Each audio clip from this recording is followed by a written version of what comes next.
Cette semaine, au Balado, on parle du plan de paix de Donald Trump pour la bande de Gaza, du traitement médiatique des nouvelles au Québec et des élections municipales avec le rédacteur en chef de Libre Média, Jérôme Blanchet-Gravel. Tout cela et bien plus dans votre Libre Podcast.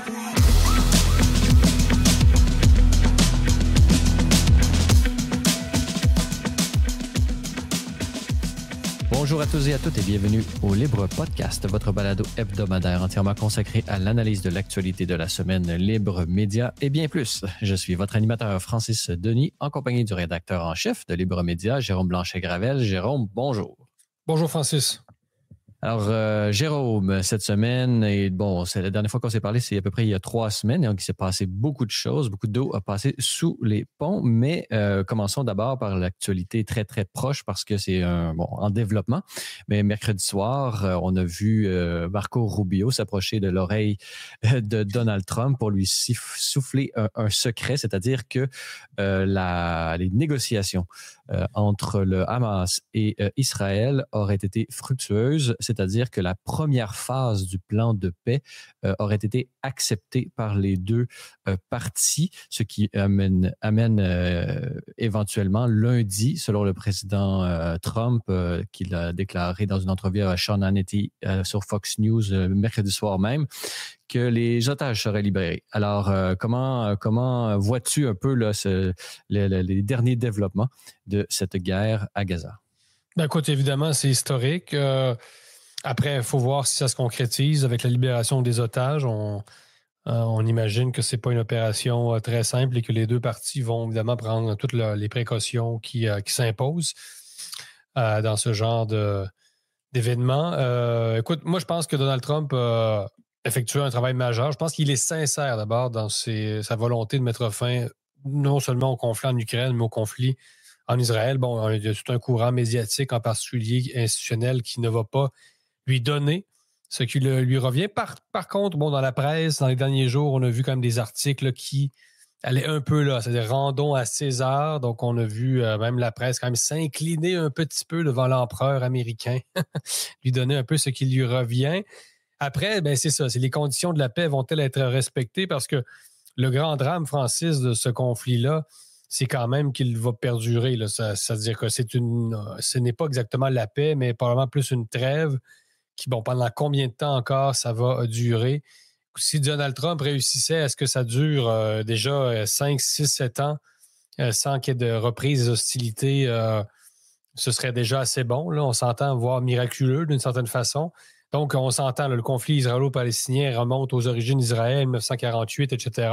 Depuis ce temps-là, ça n'a été qu'une succession en fin d'affrontement entre l'État hébreu et les pays arabes, et ce qu'on appelle la Palestine. Donc, c'est sûr que si on regarde ça sur le temps long, je suis plus pessimiste qu'optimiste sur le temps long. Sur le temps court, je trouve que oui. Je trouve que Donald Trump a fait quand même toute une job, pour le dire simplement. Est-ce qu'il mérite le prix Nobel de la paix? Peut-être. Mais c'est quand même remarquable. Quand même, c'est tous ces efforts qu'il fait en politique extérieure et en politique intérieure simultanément. À son âge aussi, hein, à son âge. Il y a quel âge Donald Trump, Francis, aujourd'hui? 80? C'est une bonne question. 82, je crois. Je vais vérifier le tout, mais on dit toujours qu'il s'alimente plus ou moins bien avec le McDonald's, mais on peut penser que le fait qu'il ne boive pas d'alcool, on sait l'alcool est le pire ennemi du foie et c'est très bon pour la vieillesse et la santé à long terme de ne pas boire. Donc, je pense qu'il y a un peu de ça, là. Il y a 79 ans quand même. Donc, il n'a pas franchi le cap de 80.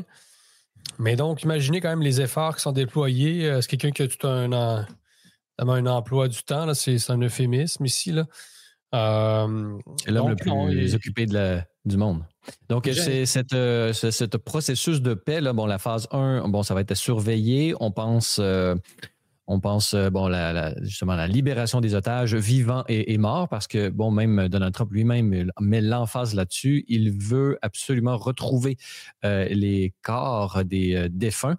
Et le Hamas a dit que ça serait un peu plus compliqué à ce niveau-là parce qu'il faut les trouver. Et ces corps, parce que c'est très important pour les familles des victimes de pouvoir donner les derniers... Le deuil, exactement, et bon, dans la religion juive et tout ça.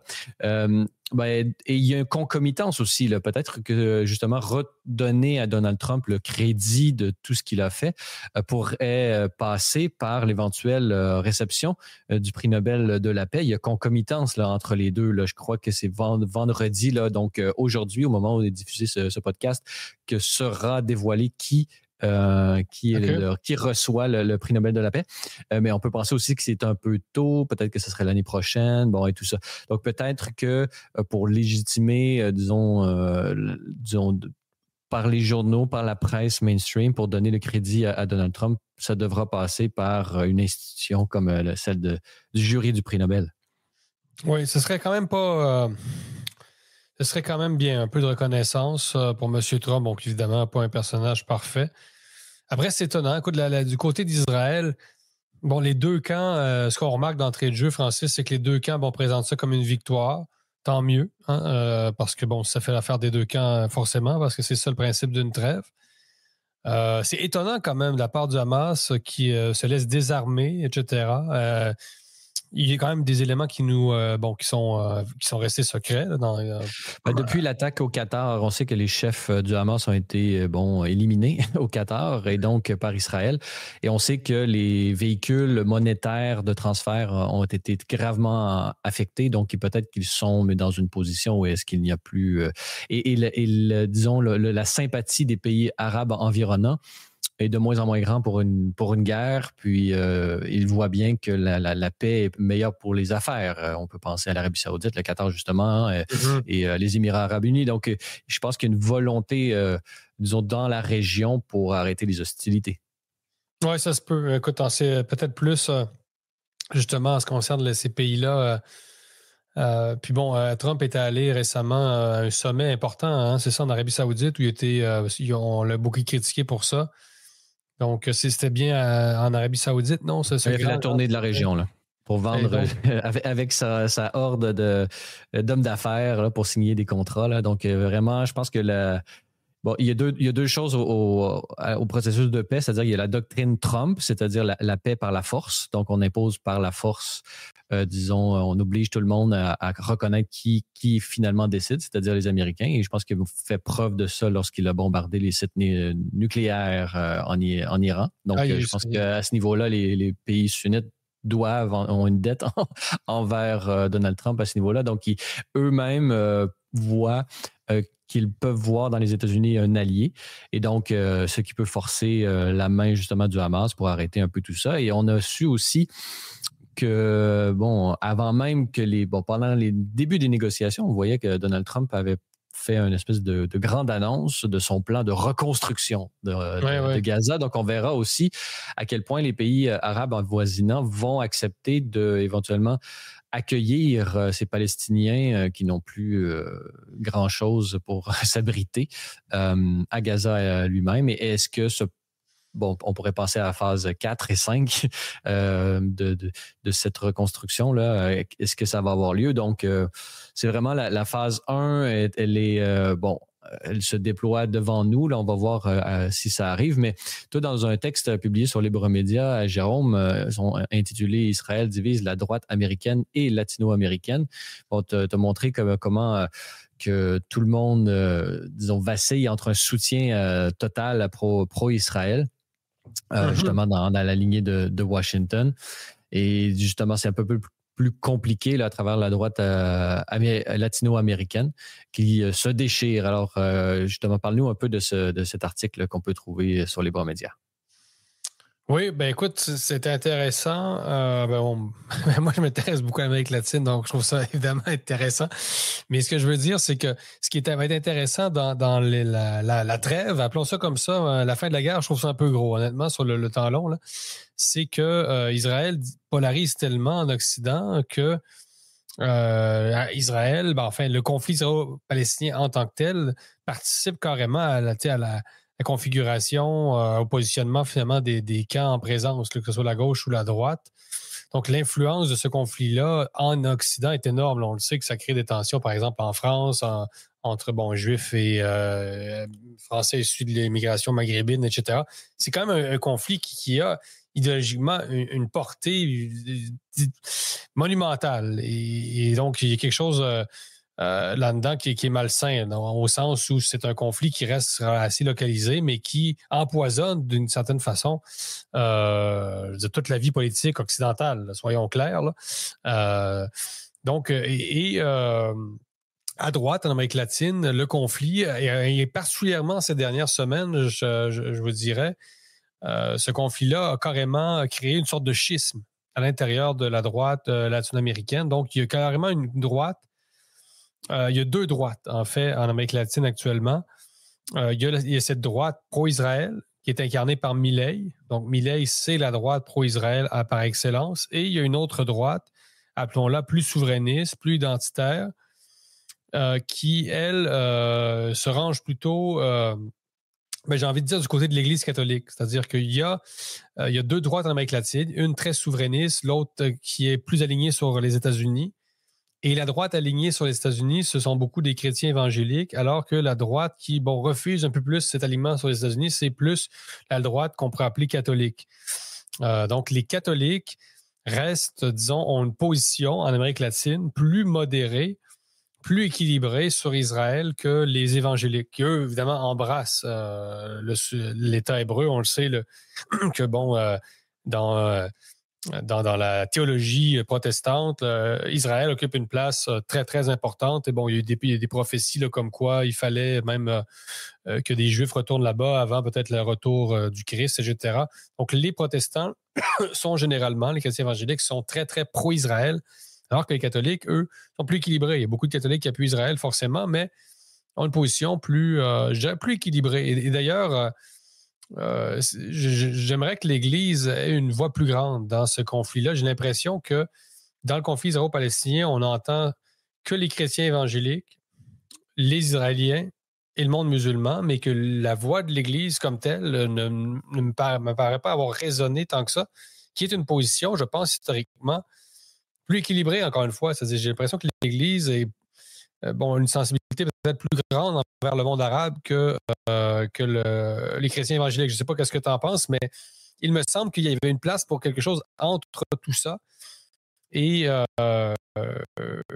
non, on a vraiment eu seulement les chrétiens évangéliques pro-Israël, bang, bang, bang, très radicaux, Ben Shapiro et évidemment les islamistes qui, eux, ne donnent pas leur place non plus en termes de fanatisme. Mais entre les deux, qu'est-ce qu'on avait? Pas grand-chose, j'ai l'impression.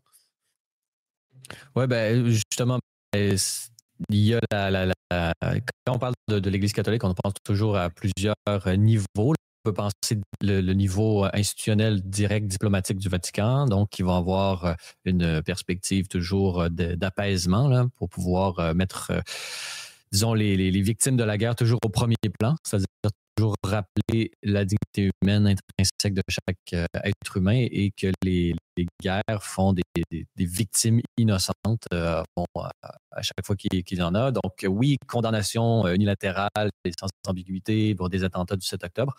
Mais à partir de ça, il y a une succession d'événements.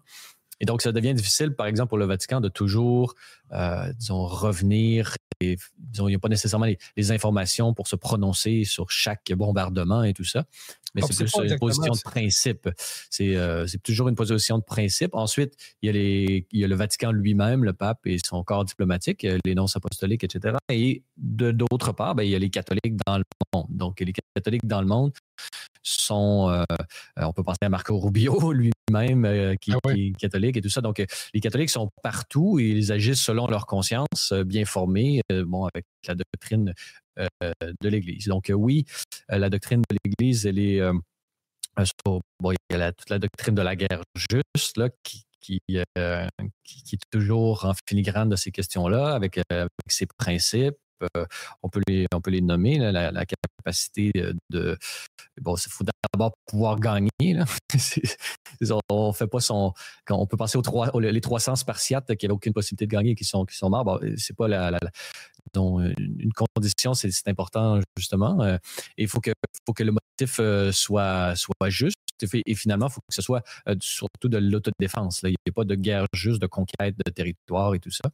Donc, est-ce que Israël, dans sa riposte, respectait les critères de la guerre juste? Ben, il y a du plus et du moins, j'imagine, selon la qualité des informations qu'on peut avoir.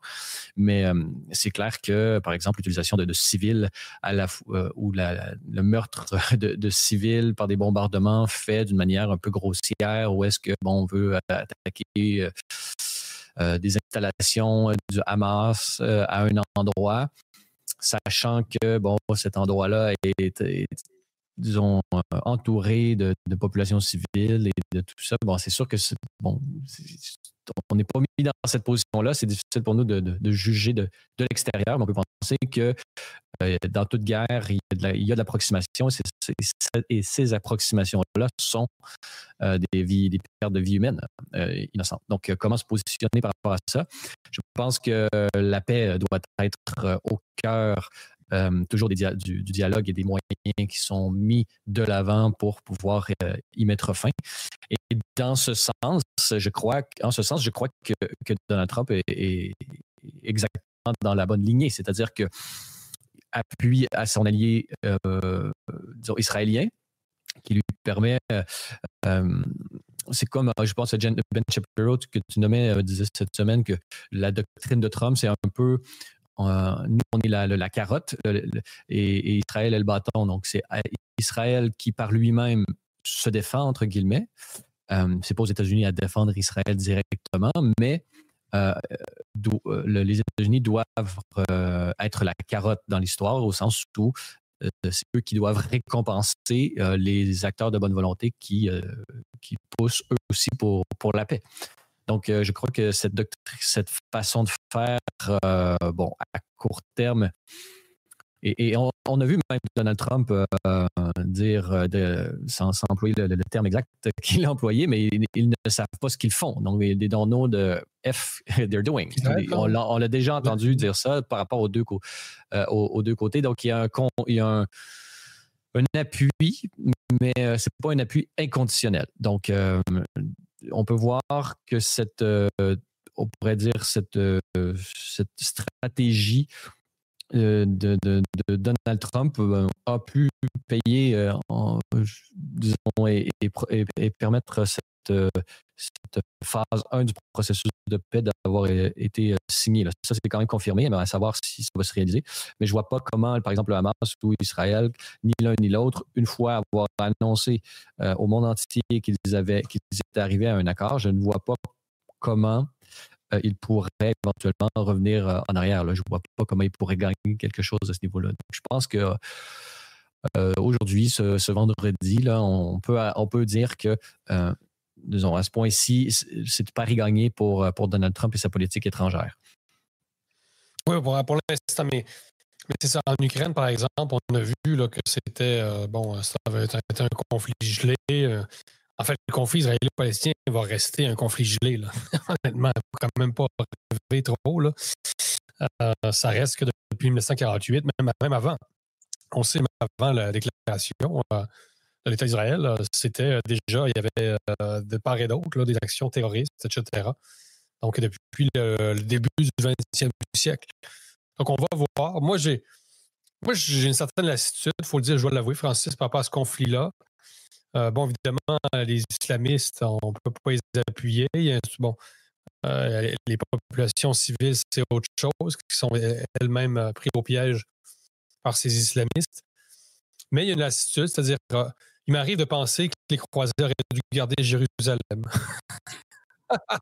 Je permets des petites folies comme ça, au travers d'un propos un peu plus sérieux.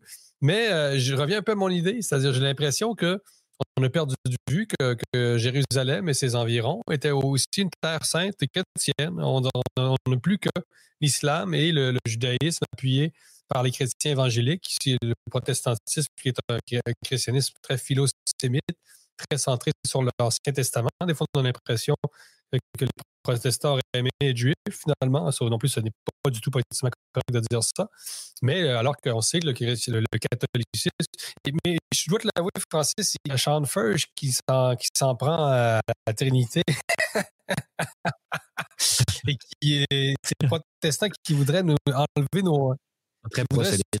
supprimer nos vierges, je suis désolé, non, moi, c'est non. Là. Mais enfin, ce n'est pas un podcast consacré au monde chrétien, mais quand même géopolitiquement, c'est ça. Je pense qu'il y aurait eu un espace pour la chrétienté, c'est-à-dire il n'a plus que cet islam fanatisé et ce sionisme qui se veut aussi quand même un peu colonialiste. Il faut quand même l'avouer. Il y a quand même des colons qui vont continuer en Cisjordanie, etc. D'où aussi la réalité d'un conflit gelé là où. En même temps, il y aurait un problème au niveau de l'implication de l'Église comme telle, des catholiques au sens comme un bloc politique qui est monolithique, qui s'investirait. Bon, c'est plus en tant qu'Église, son but, c'est vraiment d'offrir, de défendre les plus faibles et de faire la promotion de la paix et de la dignité humaine. Donc, se mettre d'un côté ou l'autre, je sais pas. Non, je pense que le catholicisme, en tant qu'Église, en tant qu'institution, mais l'Église, ou disons les catholiques, c'est beaucoup plus, comme je l'ai dit, il y en a de tous les côtés. Là. Il y a même des sœurs Gazaouis et tout ça. Bon, il y en a partout. Oui, puis apparemment, la seule Église catholique de Gaza a été touchée par des tirs israéliens. Ce que n'a pas digéré, justement, pour revenir à notre sujet, la droite, une certaine droite latino-américaine qui est de plus en plus en rupture Milei ouvertement. Donc, ce qui se passe actuellement, c'est que même des gens, Francis, qui sont vus comme proches de Milei, commencent à de plus en plus à prendre leur distance de Milei parce qu'ils le jugent vraiment trop aligné sur les États-Unis et sur Israël, qui ça irait ensemble.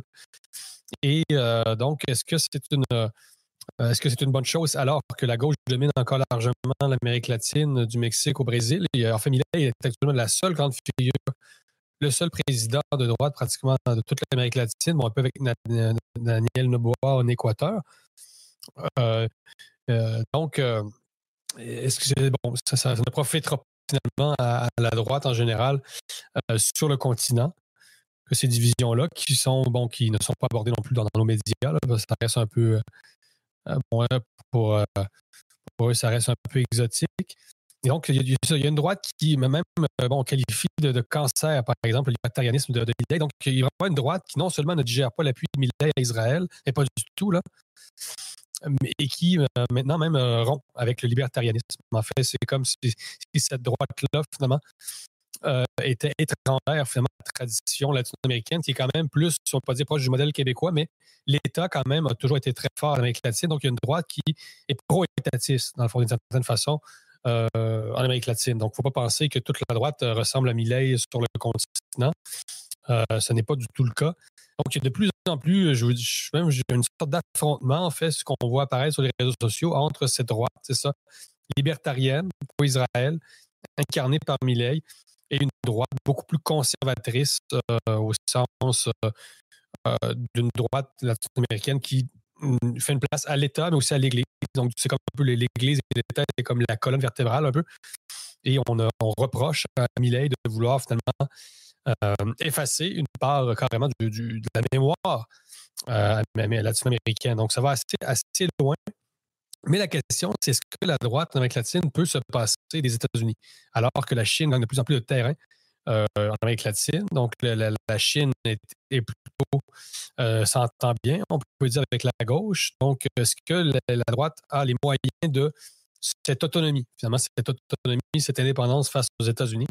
On peut quand même en douter, mais chose certaine, ce qui est en train de se passer quand même, c'est ce schisme-là va avoir des répercussions. Ces divisions-là vont probablement favoriser c'est-à-dire le maintien au pouvoir de la gauche dans plusieurs pays. On sait quand un camp se divise, forcément, et s'affaiblit.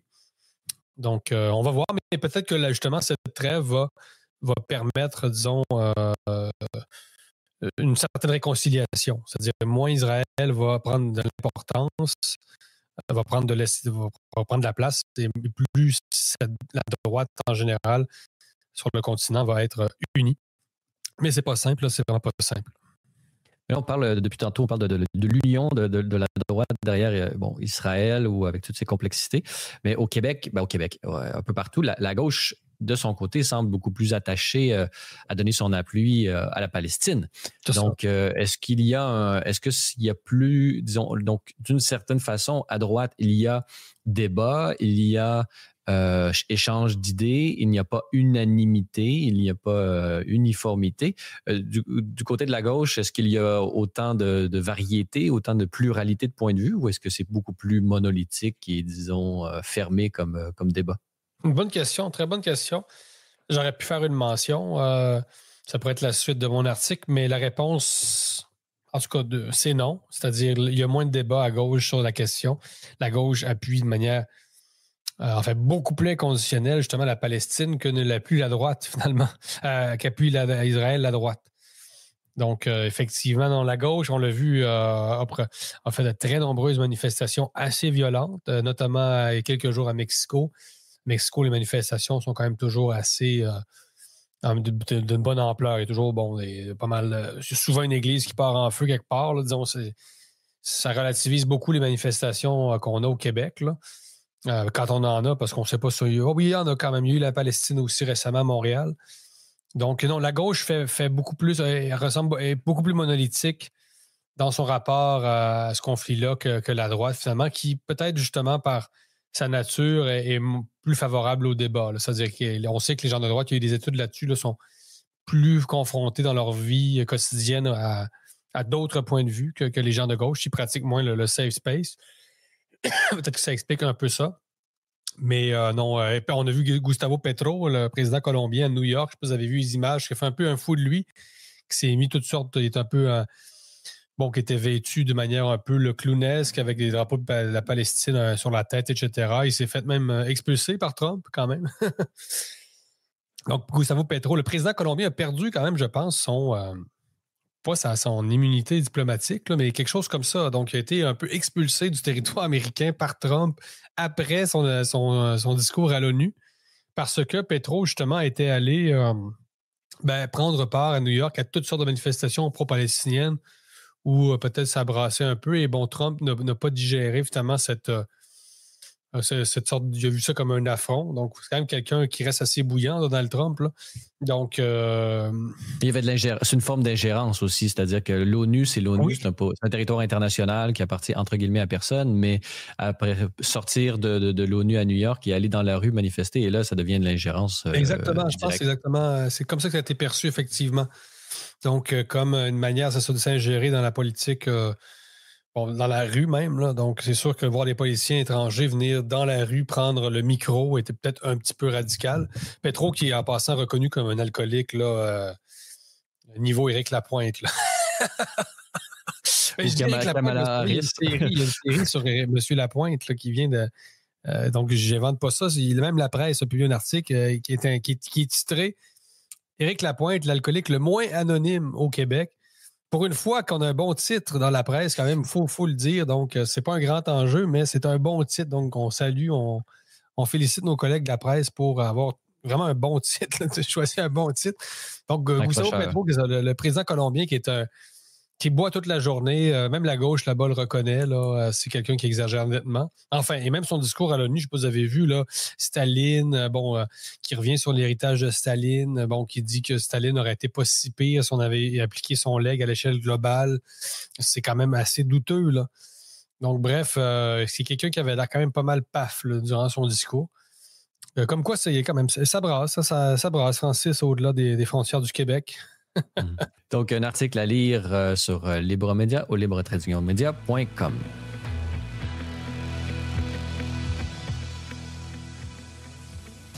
Alors, Jérôme, avant de continuer sur nos sujets, j'aimerais mentionner que tu seras l'animateur d'une belle conférence qui aura lieu à Québec. Alors, parle-nous un peu de ce qui s'en vient, parce que je crois que, c'est à guichet fermé. Oui, effectivement, ça n'a pas été très long avant de justement d'écouler tous les billets. C'est une conférence cette fois-ci. C'est d'abord, je précise, c'est quand même le 4e événement organisé par Libremédia déjà. Si on compte les 2 éditions de nos dernières conférences sur les médias qui avaient lieu à Québec et à Montréal. Cette fois-ci, on se concentre sur la capitale nationale. C'est le 6 novembre 2025. Désolé, chers auditeurs, si vous n'avez pas pu procurer vos billets, mais quand même, on va expliquer notre démarche. C'est sur le modèle québécois. Dans le fond, c'est une conférence un peu plus à caractère économique. Donc, je vais effectivement animer ce panel. Donc, il y a Joanne Marcotte, la documentariste et auteur Joanne Marcotte, Nicolas Gagnon de la Fédération canadienne des contribuables, François Fournier, alias Frank, le dédomiseur, et Jonathan Hamel, qui, bon, les gens m'ont dit « Ah, mais il me semble que vous êtes tous un peu sur la même longueur d'onde en termes de critique du modèle québécois, mais je peux vous dire que je vais challenger mes invités. » Parce que souvent, on peut s'entendre sur la critique, mais pas sur les solutions. C'est toujours là où est-ce que le nœud peut blesse parfois.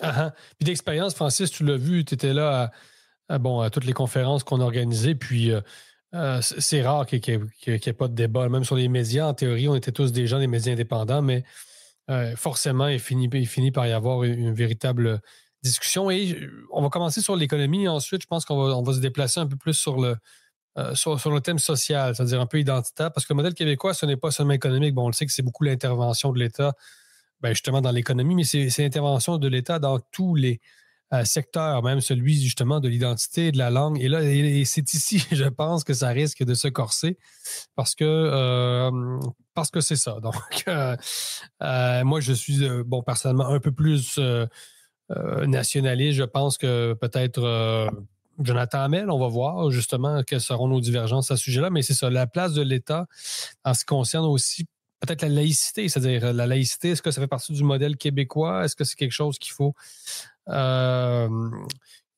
renforcer? Donc, on voit qu'il y a un potentiel quand même assez polémique ici, dans le bon sens du terme.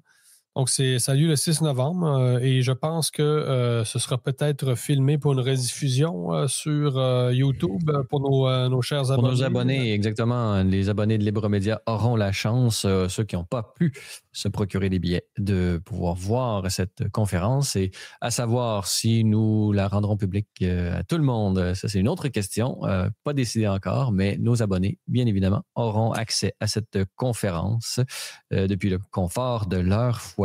Alors, on a bien hâte de voir ça. Le 6 novembre prochain à 19h à la scène Le Bourgneuf.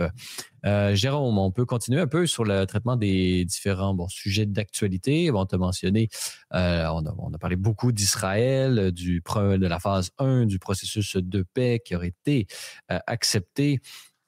Et on va voir comment ça va se réaliser dans la semaine prochaine. On parle de lundi prochain, date très importante à surveiller. Mais on peut penser aussi comment se vit un peu, ce conflit-là, c'est un exemple parmi d'autres, puisqu'il y a beaucoup de choses qui se passent au Québec, malgré ce qu'on peut penser ou ce que les médias peuvent nous laisser croire parfois. On n'est pas que spectateurs, mais justement, ce qui permet de parler d'un article d'opinion que tu as écrit, intitulé « Médias obscènes ». Les bien-pensants n'ont plus que l'injure et la peur. On peut le lire sur libre-media.com. Alors, justement, dans la foulée du meurtre de Charlie Kirk qui, au sein de la droite, avait notamment une opinion moins unilatérale sur Israël, faut-il le rappeler. Le traitement de sa mort a mis a souligné plusieurs, défauts de la presse au Québec. C'est le moins qu'on puisse dire. Au Québec et en Occident en général, donc je constate que depuis le meurtre justement de Charlie Kirk, il y a une accélération de la radicalisation, ce que j'appelle la radicalisation des médias traditionnels, qui vraiment depuis multiplie les étiquettes de manière totalement obscène. Et pour moi, c'est un aveu de faiblesse. J'ai l'impression qu'on est devant un combat d'arrière-garde, c'est-à-dire finalement, ce sont la gauche woke se bat un peu avec l'énergie du désespoir et au lieu d'argumenter, elle s'en remet très rapidement à l'injure, à l'insulte, voire à la violence, évidemment dans le cas de Kirk, etc. Donc, j'ai l'impression que la gauche ressent actuellement instinctivement qu'elle est en train de perdre beaucoup de terrain. Je sais qu'il y a beaucoup de gens qui ont des réserves là, sur ce qui est la gauche aujourd'hui, ce qui est la droite aujourd'hui. J'essaie toujours de rappeler que j'emploie des guillemets quand je le dis, mais on sait quand même un peu encore de qui on parle. Quand on parle de gauche et droite, là, disons gauche woke là, pour être plus précis. Donc, pour ceux nos auditeurs qui se rattachent encore à la gauche économique. Là. Donc, on est devant, c'est ça, une gauche woke qui sent qu'elle a perdu beaucoup de crédibilité. Son bilan est catastrophique, désolé, désastreux. Donc, écoutez, je pense que le mur est économique, parce que pour les Québécois en particulier, c'est-à-dire les idéologies comme le transgenrisme, le multiculturalisme, tout ça reste un peu abstrait pour la population, le commun des mortels, mais l'économie, ça parle concrètement. Donc, il y a deux volets, c'est-à-dire sur le plan social et idéologique, la gauche woke est une faillite totale. Donc, on pense à tous ces adolescents et enfants qui ont été entrepris des processus de transition de sexe qui se sont avérés finalement dramatiques là, sur le plan corporel. Donc, on parle même des fois des enfants qui ont été littéralement charcutés, etc. Donc, on a un documentaire là-dessus aussi sur Libéral sur ce que la gauche woke a fait dans les écoles, c'est-à-dire cette omerta, justement, pour reprendre le titre du documentaire, ce climat de censure entourant ces transitions encouragées de sexe chez des enfants qui n'auraient jamais pensé à ça, si on ne leur avait pas mis ça dans la tête. Bref, allez voir le documentaire, c'est encore disponible sur YouTube.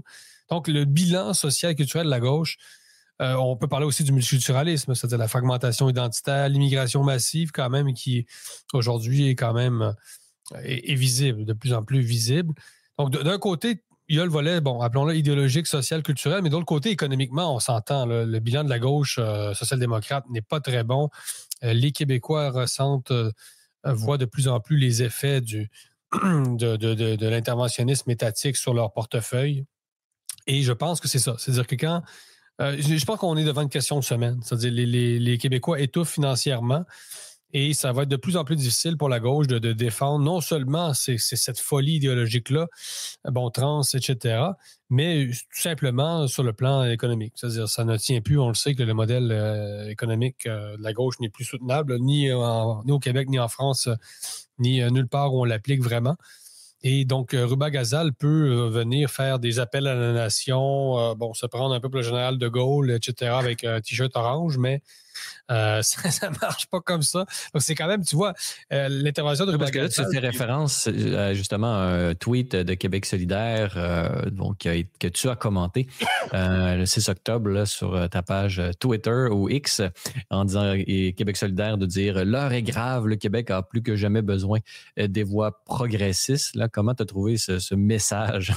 Ben écoutez, c'est l'énergie encore là, du désespoir, là. C'est-à-dire Ruba Gazal qui nous dit en plus que la gauche n'a jamais gouverné au Québec. Bon, la gauche solidaire, non, n'a jamais gouverné, mais Dieu sait que la gauche a gouverné au Québec. C'est-à-dire tout le modèle, justement, de l'intervention de l'État dans tous les domaines est forcément de gauche, là, ne peut pas vraiment être à droite, à moins d'être dans un régime fasciste, là, mais c'est pas exactement ça.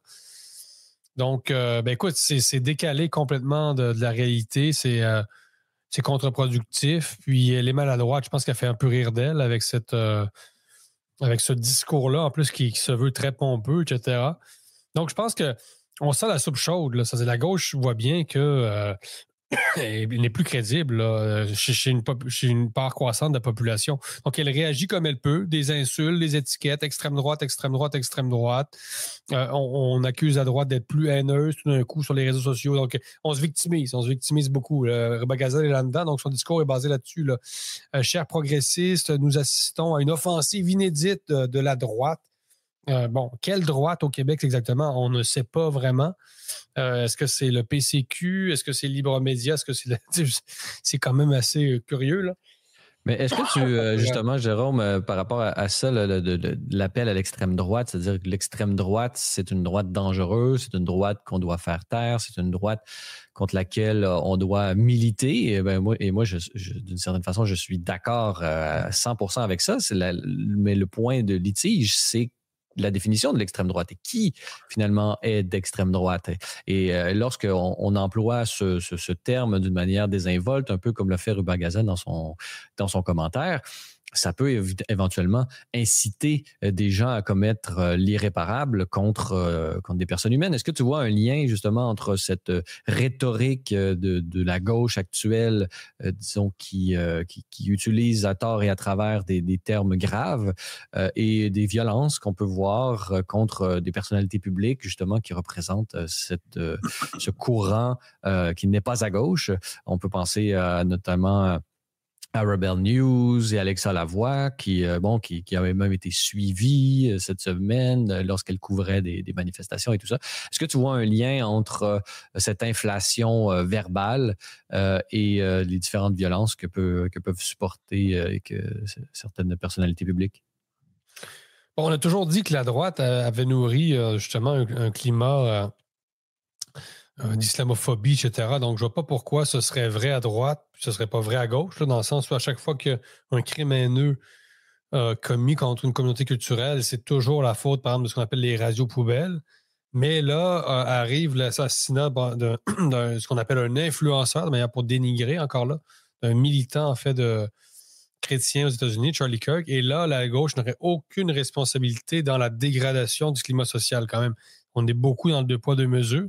Donc oui, je pense que la gauche a contribué. En fait, c'est un outil de déshumanisation, ça, que de nazifier constamment son adversaire. Et là où c'est vrai, c'est très concret aux États-Unis, mais beaucoup en France. Parce que là, en France, vous avez vu, il y a quand même beaucoup de militants, même de journalistes considérés par la gauche comme d'extrême droite, qui sont carrément maintenant sous surveillance policière. Là. On peut penser à Damien Rieu, par exemple. Donc, il y en a beaucoup, des gens très influents, bon, du moins sur les réseaux sociaux, qui ont dénoncé ça. C'est-à-dire que d'abord, ils ne veulent pas qu'en France, cette violence woke atteigne la France, qui vient des États-Unis d'une certaine façon. C'est-à-dire quand même une américanisation un peu de la vie politique française, etc., occidentale en général. Mais bon, ça, c'est un peu inévitable. Mais en France, on voit, par exemple, un type comme Éric Tegner, là, qui est à la tête du média Frontières, qui est un média de droite qui est en pleine émergence, qui s'est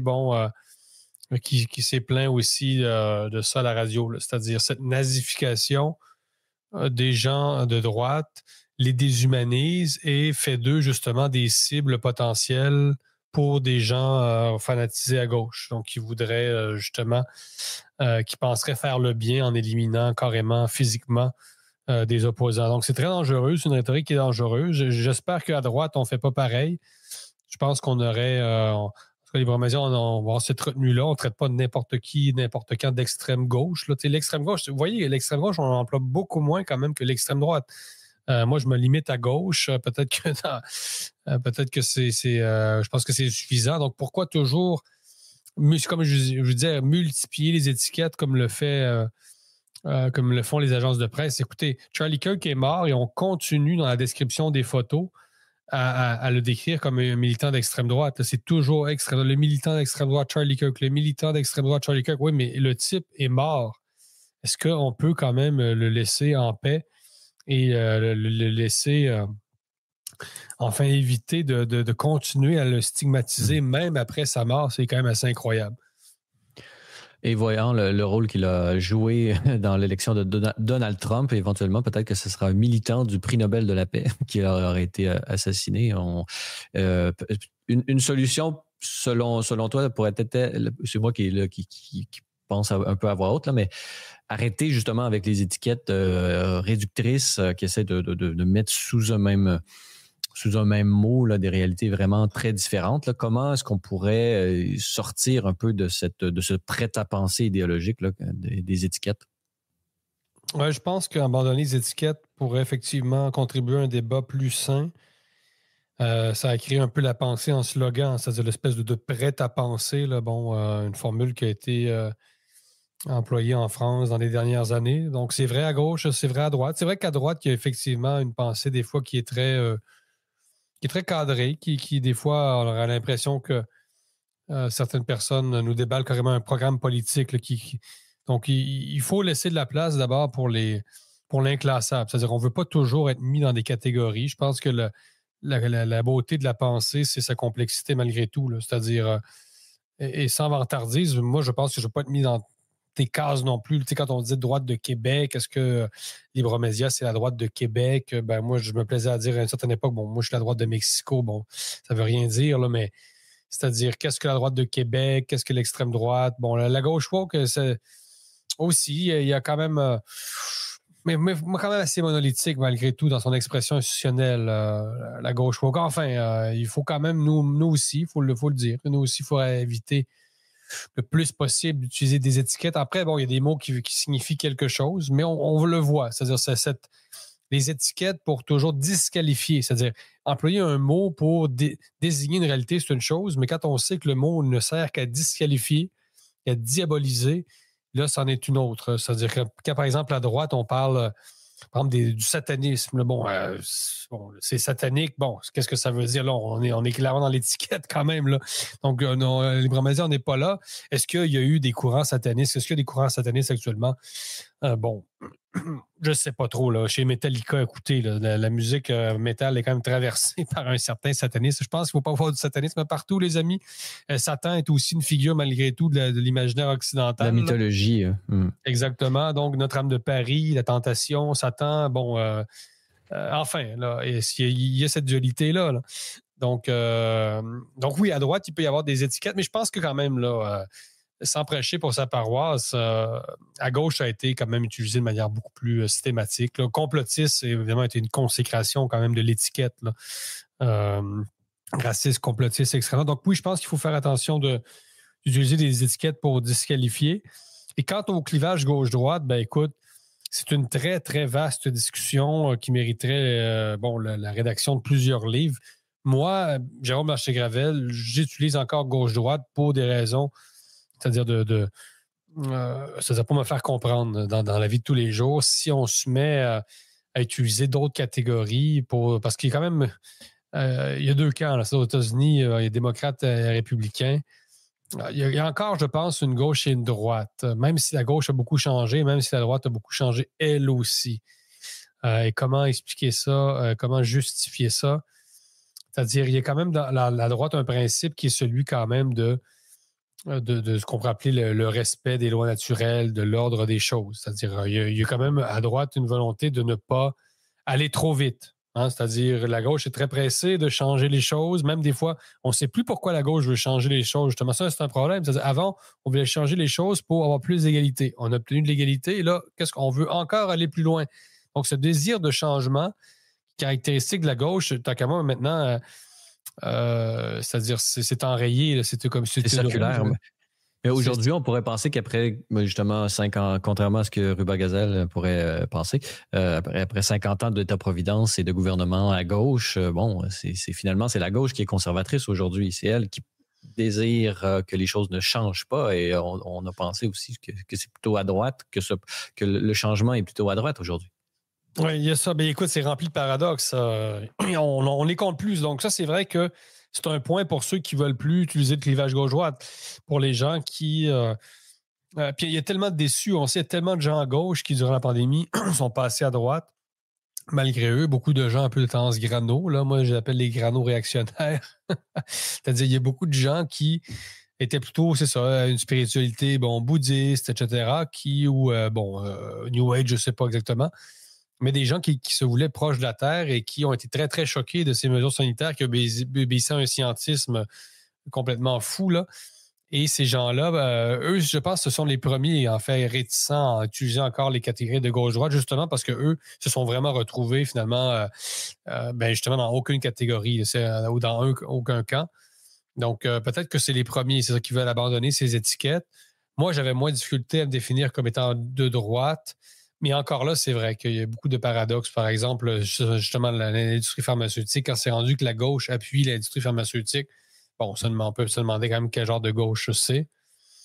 Et il y a cette gauche, oui, qui défend le statu quo, qui défend ses privilèges, surtout, on parle de privilèges blancs, mais au Québec, c'est carrément une caste qui est liée à l'appareil d'État qui veut préserver ses intérêts, ses privilèges. Donc, qu'est-ce qu'une gauche qui s'intéresse plus à ses privilèges, à ses intérêts qu'à des principes universels?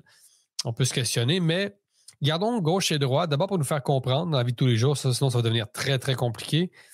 Et gardons l'idée quand même à droite d'une certaine volonté une certaine stabilité dans la société, une humilité aussi, c'est-à-dire l'humilité de penser que l'humain ne peut pas toujours se réinventer aux 20 minutes. Là. C'est-à-dire, il y a quand même quelque chose qui fait de nous des humains. Il y a des quand même... c'est ça, il y a des principes Et c'est ça, se réinventer aux 20 minutes, honnêtement, je pense que ce n'est pas une bonne idée. On a vu de toute façon les expériences justement de transformation là, de l'humain, de la société à 1000 km/h. On a vu ce que ça a donné. Là. Donc, le progrès est un peu un mythe dans le sens où, c'est-à-dire que il y a un progrès. Est-ce qu'il y a un progrès moral? Enfin, là, on commence à... C'est deux choses différentes, le progrès technique et le progrès moral. Et il faut que les deux s'accompagnent mutuellement, sinon on se ramasse avec des Corées du Nord avec des missiles nucléaires. Donc, c'est pas nécessairement la chose à faire. C'est une distinction que je voulais faire. Là, C'est deux ordres d'idées. Bon, en terminant, Jérôme, revenir un peu sur nos planchers à nous. Il y a des élections qui s'en viennent au niveau municipal et tu as eu cette semaine l'occasion de parler avec le président, on pourrait dire, du parti, là, et le chef de ce parti Respect citoyen, une entrevue très bien visionnée par beaucoup de monde, là, justement disponible sur la chaîne YouTube de Libre Média. Parle-nous un peu de ta perspective là, sur les élections. On rappelle que tous les candidats aux élections de Québec sont invités à venir discuter avec toi. On espérait qu'ils répondent à l'invitation, mais à partir de ton entretien avec Stéphane Lachance et de ce que tu vois du déploiement et du déroulement de l'élection actuelle, là, quelles sont tes différentes perspectives sur les grands enjeux de la capitale nationale et peut-être du Québec? Oui, bien écoute, la campagne déjà est bien entamée. On a l'impression que ça vient juste de lever. Du moins à Québec, la campagne électorale municipale, on en parlait très peu. Et là, depuis 10 jours environ, c'est très tardif, hein, parce que vous savez, c'est le 2 novembre, ça vient assez vite. Alors là, bon, ça a commencé à lever. Écoutez, à Québec, on le sait, c'est l'enjeu dont on parle beaucoup, c'est le tramway. Donc, la question, c'est de savoir d'abord le tramway, est-ce que ce projet-là va être concrétisé à Québec? Donc, il y a deux écoles qui s'affrontent. Il y a évidemment le maire Bruno Marchand qui, lui, défend inconditionnellement cette option-là. Et on s'aperçoit que le transport a été beaucoup politisé. Hein. Ça, c'est un de mes constats. Ben, c'est pas seulement le mien, là, mais autrefois, le transport, c'était essentiellement comment on fait pour aller du point A au point B de manière la plus efficace possible. Aujourd'hui, c'est si le transport sert à montrer que vous êtes pour l'environnement, contre l'environnement, pour la pollution. Donc, et je trouve que cette politisation du milieu des transports est néfaste dans le sens où autrefois, c'était justement un enjeu technique, le transport. C'est-à-dire, on construit un pont, il est-tu en acier, il est-tu en bois, il est-tu... on prend-tu l'avion, on prend-tu l'auto? Tu sais, le transport, c'était quand même très concret. Là, aujourd'hui, ça implique ça fait de vous, soit vous êtes pour l'extinction des ours polaires, contre l'extinction, c'est n'importe quoi là, quand même. C'est quand même assez drôle quand même que la Ville de Québec va sauver la planète. Je ne suis pas exactement certain. Là. Donc, Marchand, lui, évidemment, il est dans cette vertu-là. Avec lui et avec le tramway, on va participer, la Ville de Québec, à sauver, on va participer à sauver la Terre, finalement. Et avec Stéphane Lachance, bon, c'est une option qui est beaucoup plus pragmatique. Et M. Lachance, écoutez, son message est quand même assez simple, c'est-à-dire, lui, il veut consulter les citoyens.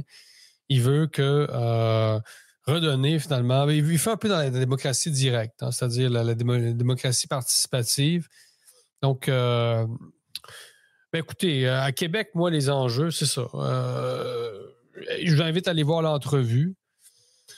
Mais est-ce que la campagne est à la hauteur de ce qu'est Québec? Ça, j'en suis pas sûr. Il y a quand même un déclin. Honnêtement, Francis, je trouve que, comment dire, Québec est une ville trop importante quand même pour que ce soit... Au moins, on peut dire qu'il y aura il y a une pluralité, c'est-à-dire que au niveau de ceux qui prônent la responsabilité fiscale, le retour aux citoyens, disons, entre guillemets, l'austérité, cette partie de l'électorat est bien représentée à Québec, ce qui n'était pas nécessairement le cas dans les élections précédentes. Oui, il faut dire que Bruno Marchand a fait de la fausse représentation. Hein. C'est ce qu'il avait vendu il y a 4 ans aux citoyens de Québec. Et ce qu'il a fait, quand même, il y a tout un décalage. En Québec, fort et fier. Donc, Bruno Marchand s'était présenté avec un programme qui, justement, se voulait très pragmatique. Donc, Bruno Marchand s'est fait élire, en fait, sur une image qui est plus proche, justement, aujourd'hui du parti Stéphane Lachance, de manière paradoxale. Donc, Bruno Marchand, c'est quelqu'un de pragmatique, qui allait faire les choses de manière très concrète. Finalement, il s'est révélé être quelqu'un de beaucoup plus... qui avait quand même tout un volet idéologique à sa démarche. Donc, moi, ce que je souhaite pour Québec, d'abord, je souhaite que Québec ne se montréalise pas au plan de l'urbanisme, etc. On a vu quand même la catastrophe Valérie Plante. Je pense que si, Bruno Marchand est réélu, ça va quand même être... ça va être plus lent comme déclin. Quand même, Montréal est quand même assez avancé. Là. On pourra en parler à Jonathan Hamel, notamment, etc. Des gens qu'on a interviewés. On a des reportages aussi, justement, sur la F1, etc. Bon, vous rappelez-vous quand même du scandale des terrasses durant le fameux Grand Prix, pas de cette année, l'année dernière, là, la précédente, c'est-à-dire. Donc, moi, je souhaite que Québec, c'est ça, n'adopte pas les travers idéologiques de la ville de Montréal, quelle que soit la personne qui est élue ou réélue. Personnellement, c'est ce que je souhaite pour Québec. C'est une ville qui est belle, qui est importante, qui est patrimoniale. Et je souhaite un peu de hauteur aussi, parce que je n'ai pas l'impression que les débats quand même qu'on a dans l'espace public sont reliés par les médias traditionnels sont à la hauteur de ce qu'est Québec. Je trouve que ça fait comme, comment dire, le niveau n'est pas là. On est prisonnier encore une fois d'une c'est un peu ticoun, c'est-à-dire... oui, je n'osais pas le dire, là. On n'a pas des enjeux, disons, magnanimes. On n'est pas dans la magnanimité, on est plus dans la pusillanimité, au sens où on gère le quotidien, on est au jour le jour et on n'a pas de grande vision pour la capitale nationale. C'est un peu ce que tu... C'est ça. Puis je souhaite...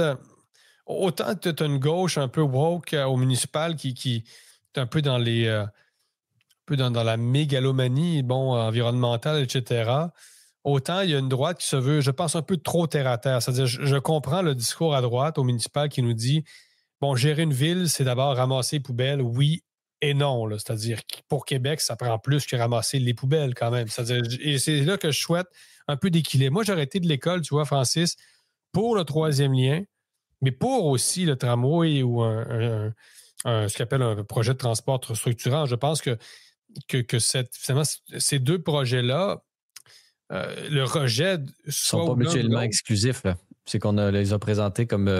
c'est à cause de l'enveloppe du fédéral, je crois, c'est un peu et à cause de la politisation des transports, justement. C'est-à-dire, vous êtes pour l'environnement, contre l'environnement. Donc, le troisième lien, c'est contre l'environnement. Le tramway, et finalement, on n'aura rien fait. Et finalement, il ne se passera rien, justement, parce que... Mais est-ce que, justement, c'est pas un symptôme, on en a déjà parlé, en terminant, un peu de cette incapacité d'agir aussi, là. On est un peu dans la paralysie, l'analyse nous paralyse. Mais c'est ça, je pense que d'un côté ou de l'autre, c'est beaucoup l'inertie qui nous domine au Québec. C'est-à-dire, justement, c'est l'inertie. On a peur du développement, tout simplement. On a peur de se développer. Donc, d'un côté, peur du tramway. Encore une fois, mais par exemple, moi, je suis d'accord avec Stéphane Lachance sur le fait que le timing n'est pas bon financièrement, on le sait. Là. C'est-à-dire, on a beaucoup trop dépensé. Les fonctionnaires dépensent notre argent de manière irresponsable, pas toujours de manière transparente.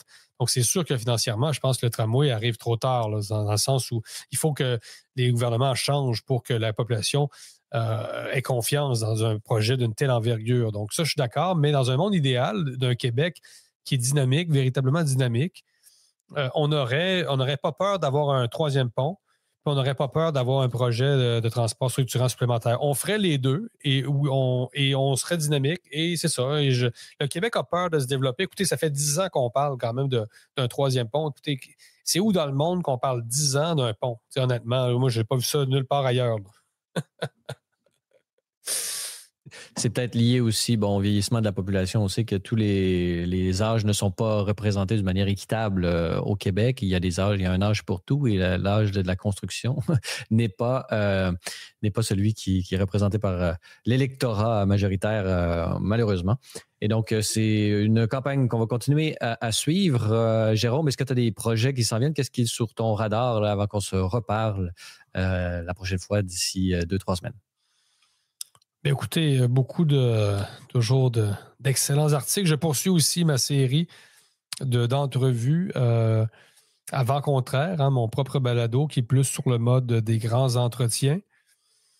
Et puis, bon, je ne vous cacherai pas, je vais faire un petit tour à Paris. Donc, peut-être quelques entrevues, peut-être quelques passages dans des médias amis à titre de rédacteur en chef de Libre Média. Donc, on aime bien quand même aller faire notre tour à Paris pour rencontrer, c'est ça, des médias qui, eux aussi, contribuent à créer un espace médiatique plus ouvert à la vraie diversité. Et donc, on va te suivre sur les médias sociaux, sur libre-media.com, mais également sur ton compte X, Jérôme. Voilà. Et également sur ton compte X. Voilà, c'est tout pour le balado de cette semaine. N'hésitez pas à nous donner vos commentaires ou une note sur les différentes plateformes de balado-diffusion. Cela nous aide beaucoup à faire connaître et rayonner le podcast. Vous êtes également invité à nous rendre visite au libre-media.com et à vous abonner pour la modique somme de 4 $ par mois, ce qui vous donne, entre autres choses, un accès illimité à tous nos contenus. Vous pouvez également nous suivre sur X, TikTok ou si vous êtes à l'extérieur du Canada, ce pays libre et démocratique, vous pouvez nous rejoindre par l'ensemble des plateformes du groupe Meta. Jérôme, bon week-end à toi. Bon week-end à tous nos auditeurs. Et à vous tous et toutes, merci d'avoir été des nôtres et revenez-nous la semaine prochaine pour un autre épisode du Libre Podcast.